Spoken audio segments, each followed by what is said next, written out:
দেশ বিদেশের খেলাধুলার সবশেষ খবর নিয়ে এটি নিউজের নিয়মিত আয়োজন ইভালি স্পোর্টস ইনসাইটে সবাইকে স্বাগতম। সঙ্গে আছে আমি হিসাবের মুনিয়া।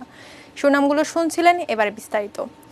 বঙ্গবন্ধু বিপিএল এর জয়ের ধারা অব্যাহত রেখেছে চট্টগ্রাম চ্যালেঞ্জার্স। দিনের প্রথম ম্যাচে ঢাকা প্লাটুনকে 6 উইকেটে হারিয়েছে ইমরুলের চট্টগ্রাম। ঢাকার দেয়া 124 রানের টার্গেট 4 উইকেট হারিয়ে ছুঁয়ে ফেলে চট্টগ্রাম। গতরাতে বৃষ্টির দিনে সূর্যের দেখা নেই, সে কারণে ফ্লাড লাইটের নিচে অনুষ্ঠিত হয়েছে ছুটির দিনের প্রথম ম্যাচ। সঙ্গে পৌষের কনকনে ঠান্ডা, তার মাঝেও বঙ্গবন্ধু বিপিএল এ হাই ভোল্টেজ ম্যাচ। গ্যালারি ভর্তি দর্শকের উপস্থিতি থাকলেও মাঠের লড়াই ছিল একেবারেই নিরুত্তাপ। সেখানে ঢাকাকে হারিয়ে জয়ের ধারা ধরে রেখেছে চট্টগ্রাম। টস হারা ঢাকার শুরুটা মন্দ হয়নি। এনামুল তামিমের ব্যাটে সাকুল্যের সংগ্রহ 32 রান আউটে কাটা পড়ে এনামুলের বিদায়ে ভাঙে সেই জুটি। দুর্দান্ত ফর্মে থাকা মেহেদী হাসান এদিন খুলতে পারেননি রানের খাতা। 32 থেকে 68, এর মধ্যে প্যাভিলিয়নে ফেরেন তামিম ইকবাল, জাকির আলী, শহীদ আফ্রিদি, সাদাব খান ও থিসারা পেরেরা। শেষ দিকে মুমিনুলের 32, ওয়াহাব রিয়াজের 2 ছক্কায় 23 আর মাশরাফির অপরাজিত 17 রানে 9 উইকেটে 124 রান তোলে ঢাকা। মুক্তার আলী ও রায়ান বার্ল নেন 2টি করে উইকেট। টার্গেটে খেলতে নেমে দলীয় 25 রানে 2 ওপেনারের বিদায়। সিমন্সকে ফিরিয়ে 3 ম্যাচ পর উইকেটে দেখা পেলেন মাশরাফি, আর জুনায়েদকে আউট করেন মেহেদী হাসান। মাঝে ওয়ালটন সাজঘরে ফিরলেও অধিনায়ক ইমরুলের হার না মানা 54 রানে 4 উইকেট হারিয়ে অষ্টম ম্যাচে ষষ্ঠ জয় তুলে নেয় Chittagong. Shuvo Debnath, ATN news, Mirpur Sher e Bangla stadium, Dhaka. Bangabandhu BPL এর সেরা 4-এ থাকতে হলে পরাজয় নয়, সব ম্যাচে জিততে হবে, জানালেন ঢাকা অধিনায়ক মাশরাফি বিন মুর্তজা। এদিকে জয়ের মোমেন্টাম ধরে রাখতে চান চট্টগ্রাম অধিনায়ক ইমরুল কায়েস। এবং আশা করি যে শেষ পর্যন্ত টিকে থাকার জন্য যত কিছু করার আমরা মাঠে অবশ্যই অনফিল্ড করবো। বিট অফ লাক অবশ্যই দরকার। এখনো আমরা খুব খারাপ অবস্থানে নাই। 7 ম্যাচের 4টায় জিতেছি, পয়েন্ট টেবিল হয়তো বা 3য় স্থানে আছি। খুব একটা মানে রেস থেকে যে বাইরে আছে তা না। তো আমাদের এখনো হার্ডওয়ার্ক করতে হবে। বাট এগেইন আমি মনে করি যে সেমিফাইনাল পর্যন্ত যাওয়ার পরে আসলে 2 টাইম ম্যাচ, তো এখানে যে হিসাবটা অন্যরকম, খেলা অন্যরকম, তার পর্যন্ত তো আমাদের ওইটা কনফার্ম আগে করতে হবে এবং সব টিমই চেষ্টা করবে যে এন্ড অফ দ্য টুর্নামেন্ট যেন সেই টিমই আর কি ট্রফিটা নিতে পারে। আমার কাজটা যেখানে খেলি ভালো খেলার চেষ্টা করবো। বিপিএল বলেন, প্রিমিয়ার লিগ বলেন বা ন্যাশনাল টিমে যখনই অপরচুনিটি পাই তখনই আমি পারফর্ম করার চেষ্টা করবো। হ্যাঁ, সামটাইম হয়তো বা ফেলিয়ার হবো, সামটাইম সাকসেস হবো, আর সবসময় একটা প্লেয়ার সাকসেস থাকতে পারে না। তো হয়তো বা ওই আসলে টার্গেট নিয়ে চিন্তা করছি না যে আমি এইখানে ভালো খেলে ন্যাশনাল টিমে রাখবো। আমি আমার কাজটা করে যাই, যদি সম্ভব হয় বা যদি তারা মনে করে ম্যানেজমেন্ট যে আমাকে দিয়ে এখন হইতে পারে বা আমাকে টিমে দরকার হইতে পারে, নিবে, তাহলে আমার কোনো সমস্যা নেই। মিরপুরে বিপিএল এর দিনের দ্বিতীয় ম্যাচে টস হেরে রংপুরের বিপক্ষে ব্যাট করছে খুলনা। ম্যাচের সবশেষ খবর জানতে সরাসরি যোগ দিচ্ছি সহকর্মী শুভ দেবনাথের সঙ্গে। মুনিয়া, এখন দ্বিতীয় ম্যাচ চলছে, যেখানে খুলনা টাইগার্স তাদের প্রতিপক্ষ রংপুর। এবার খুলনা প্রথম দিকে তারা শুরুটা ভালো করেছিল, কিন্তু চিটাগাং পর্বে টানা 2টি ম্যাচ হেরেছে। আজকের জন্য এই ম্যাচটি তাদের অনেক গুরুত্বপূর্ণ। যদি জয়ের মোমেন্টাম ধরে রাখতে পারে তাহলে পরবর্তীতে যে ম্যাচগুলো আছে তাদের জন্য কাজটি অনেক সহজ হয়ে যাবে। এদিকে রংপুর টস তারা জিতেছিল, কিন্তু খুলনাকে ব্যাটিং পাঠিয়েছে। খুলনা প্রথম ওভারটা তারা মূলত ব্যাটিং করতে নেমেছিলেন 2 লোকাল ক্রিকেটার মেহেদী হাসান মিরাজ এবং নাজমুল হোসেন শান্ত। তারা কিন্তু প্রথম ওভারের যে পাওয়ার প্লেটা কাজে লেগেছে। পরবর্তীতে মিরাজের আউট হয়ে যাওয়ার পরেই পরপর 2 উইকেট পড়ে গেছে, যেটি মোস্তাফিজ নিয়েছিলেন প্রথম 2 উইকেট। সবকিছু মিলিয়ে কিন্তু ঢাকার পর্ব বলতে গেলে প্রথম ম্যাচে রান ওঠেনি। দ্বিতীয় ম্যাচে কতটা রান উঠবে এটি এখন প্রশ্ন, কারণ সারাদিন আজ রোদ ওঠেনি, কাল সারা রাত বৃষ্টি হয়েছে, সে কারণেও পিচে কিছুটা পেস বোলার সুইং পাচ্ছে, সে কারণেই রান কম হচ্ছে। এদিকে সংবাদ সম্মেলনে তিনি দিনের প্রথম ম্যাচ নিয়ে জানিয়েছেন যে এই পিচে রান করাটা কিছুটা কঠিন, কারণ বৃষ্টি হওয়ার কারণে, রোদ না থাকার কারণে পেস বোলাররাও সুবিধা আদায় করে নিচ্ছে। অন্যদিকে ব্যাটসম্যানদেরও ব্যাট করতে বেশ কষ্ট হচ্ছে, কারণ বল অনেক ধীরে ব্যাটে আসছে। ব্যাটসম্যানরাও খুব স্বাচ্ছন্দ্যে ব্যাট করতে পারছে না, সে কারণে রান কম হচ্ছে। এদিকে দর্শকদের উদ্দেশ্যে বলতে হবে যে অনেক দর্শক আজ মাঠে এসেছে। শুক্রবার ছুটির দিন, তার সাথে ঢাকার খেলা ছিল, কারণ ঢাকার হোম গ্রাউন্ড বলা হয় ঢাকা প্লাটুনের মিরপুর শেরেবাংলা স্টেডিয়ামে, সে কারণেই দর্শক সংখ্যা বেড়েছে। দর্শকদের মধ্যে একটি আগ্রহ কাজ করছে, কিন্তু তাদের মধ্যে একটি আক্ষেপ রয়েছে, কারণ প্রথম ম্যাচে রান হয়নি। টি-20 সাধারণত বলা হয় 4-6-এর খেলা, প্রথম ম্যাচে তেমনটি 4-6 দেখতে পাওয়া যায়নি।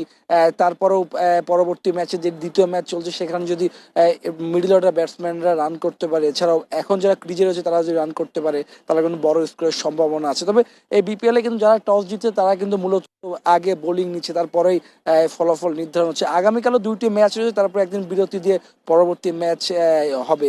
মুনিয়া, এই ছিল আমার কাছে এখন পর্যন্ত সর্বশেষ। ধন্যবাদ শুভ আপনাকে। দর্শক, আমরা মিরপুর থেকে আমাদের সহকর্মী শুভর সঙ্গে সংযুক্ত হয়েছিলাম এবং বিপিএল নেতার সঙ্গে কথা বলছিলাম। চলে যাচ্ছি পরের খবরে। মেলবোর্নে বক্সিং ডে টেস্টের দ্বিতীয় দিন শেষে অস্ট্রেলিয়ার প্রথম ইনিংসের চেয়ে এখনও 423 রানে পিছিয়ে নিউজিল্যান্ড। দিন শেষে সফরকারী দলের সংগ্রহ 2 উইকেটে 44 রান। 4 উইকেটে 257 রানে দ্বিতীয় দিন শুরু করে অস্ট্রেলিয়া। ব্যক্তিগত 38 রানে দ্বিতীয় দিন নিউজিল্যান্ডের প্রথম শিকার হন ম্যাথু ওয়েড।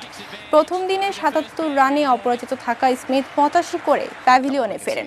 তবে অস্ট্রেলিয়ার শক্ত অবস্থান তৈরি হয় পঞ্চম উইকেটে অধিনায়ক টিম পেইন ও ট্রাভিস হেডের ইনিংস সর্বোচ্চ 150 রানে জুটিতে। পেইন 79 রানে আউট হলেও ক্যারিয়ারের দ্বিতীয় শতক তুলে নেন হেড। তার 114 রানে অস্ট্রেলিয়া প্রথম ইনিংসে 467তে অল আউট হয়। জবাবে দিনের শেষ ঘন্টায় নিউজিল্যান্ড গুরুত্বপূর্ণ 2টি উইকেট হারায়। ব্ল্যান্ডেল 15 ও উইলিয়ামসন করেন 9 রান। ল্যাথাম 9 ও টেলর 2 রানে উইকেটে আছেন।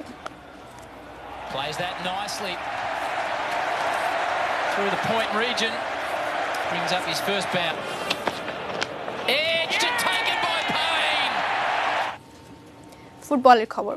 গ্রুপ পর্বে নিজেদের শেষ ম্যাচে বসুন্ধরা কিংসকে 2-0 গোলে হারিয়েছে চট্টগ্রাম আবাহনী। বঙ্গবন্ধু স্টেডিয়ামে আক্রমণাত্মক কৌশল নিয়ে মাঠে নামে দুদল, সে কারণে শুরু থেকে আক্রমণ প্রতি আক্রমণে জমে ওঠে ম্যাচ। তবে ম্যাচের 25 মিনিটে প্রতিপক্ষের রক্ষণ ভেঙে জালে বল জড়ান চট্টগ্রামের তরুণ স্ট্রাইকার রাকিব। পিছিয়ে পড়ে জোরালো আক্রমণে যায় গতবারের লিগ চ্যাম্পিয়ন বসুন্ধরা কিংস।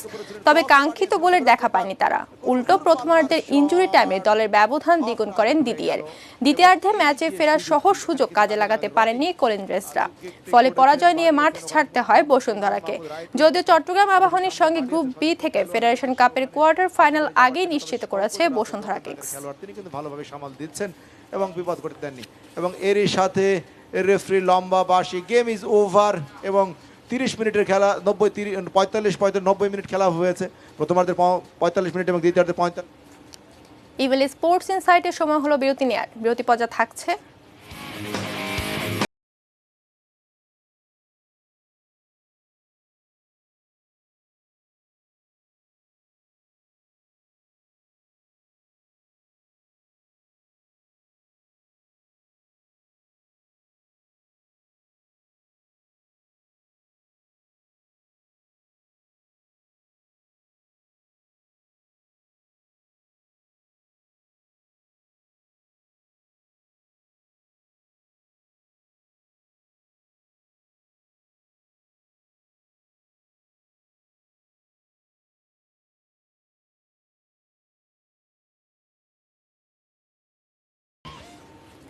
বিরতির পর ফিরে এলাম ইভ্যালি স্পোর্টস ইনসাইটে। ধন্যবাদ আমাদের সঙ্গে থাকার জন্য।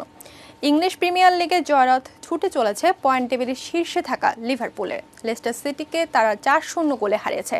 ম্যানচেস্টার ইউনাইটেড 4-1 গোলে জিতেছে নিউক্যাসল ইউনাইটেডের সঙ্গে। অন্য ম্যাচে আর্সেনাল ও বোর্নমাউথ 1-1 গোলে ড্র করে। তবে টটেনহ্যাম 2-1 গোলে জিতেছে ব্রাইটনের বিপক্ষে। লেস্টারের মাঠে আতিথ্য নেওয়া লিভারপুল স্বাগতিক দলকে চাপে রেখেও 31 মিনিটে ফিরমিনোর গোলে লিড পায়। অতিথিরা প্রথমার্ধ শেষ করে ওই স্কোরে। 71 মিনিটে অলরেডদের ব্যবধান দ্বিগুণ হয় জেমস মিলনারের পেনাল্টিতে। 74 মিনিটে নিজের দ্বিতীয় ও দলের তৃতীয় গোল আসে ফিরমিনোর পা থেকে। 4 মিনিট পর লিভারপুলের হয়ে শেষ গোলটি করেন আর্নল্ড। 18 ম্যাচে 52 পয়েন্ট নিয়ে টেবিলের শীর্ষে থাকা লিভারপুল লিগে অপরাজিত থাকলেও টানা 35 ম্যাচে। নিউক্যাসল তাদের মাঠে 17 মিনিটে ম্যাথিউয়ের স্কোরে লিড পায়। যদিও ম্যাচ শেষে পূর্ণ 3 পয়েন্ট পেয়েছে ম্যানচেস্টারই। অ্যান্থনিও মার্শিয়ালের জোড়া গোলের সঙ্গে গ্রিনউড ও রাশফোর্ডের অবদান রেড ডেভিলদের জয় এনে দেয়। খারাপ সময় পার করা আর্সেনালের মন্দ কপাল ভালো হয়নি বড়দিনের পরও। টেবিলের 16 নম্বর দলের বিপক্ষে পরাজয় এড়ায় গানাররা। স্বাগতিক বোর্নমাউথ প্রথমার্ধের আগেই এগিয়ে যায়। বিরতির পর আর্সেনাল সমতায় ফেরে অ্যাবোমিয়াংয়ের স্কোরে। পাশাপাশি ওই গোলই গানারদের বাঁচিয়ে দেয় পরাজয়ের হাত থেকে। টটেনহ্যাম নিজেদের মাঠে পিছিয়ে পড়েও হ্যারিকেন ও ডেলে আলির স্কোরে জয় পায়। ব্রাইটনের ড্যান বার্ন ম্যাচের প্রথম গোল করেন। 53 ও 72 মিনিটে টটেনহ্যাম অধিনায়ক এবং ডেলে আলির গোল পূর্ণ পয়েন্ট দেয় হোয়াইট লিলিকে।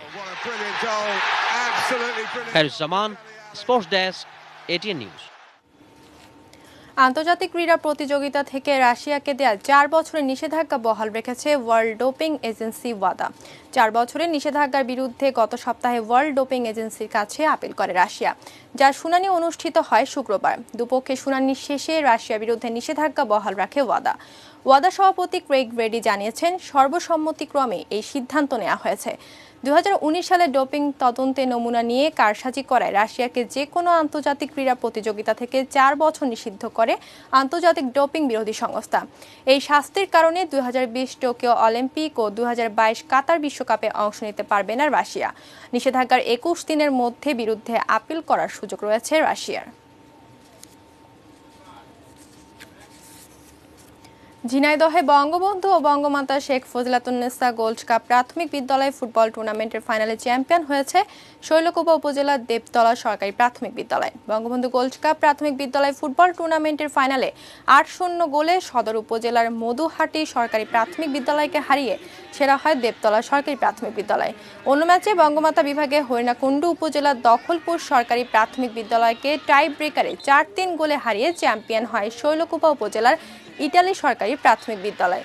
খেলা শেষে পুরস্কার তুলে দেন সংসদ সদস্য Abdul high.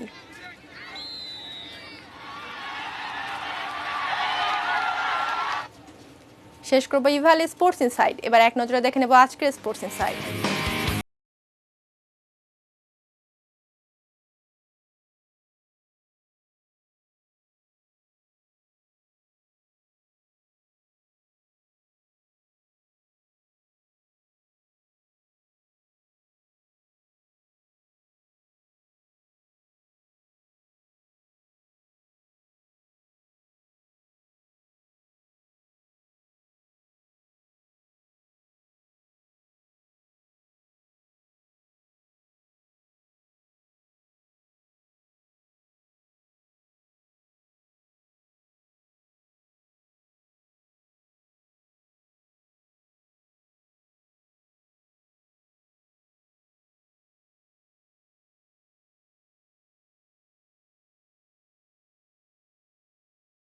Evaly sports insight আজ এ পর্যন্তই। কাল আবার একই সময় দেখা হবে। সে পর্যন্ত সবার জন্য শুভকামনা। ধন্যবাদ সবাইকে।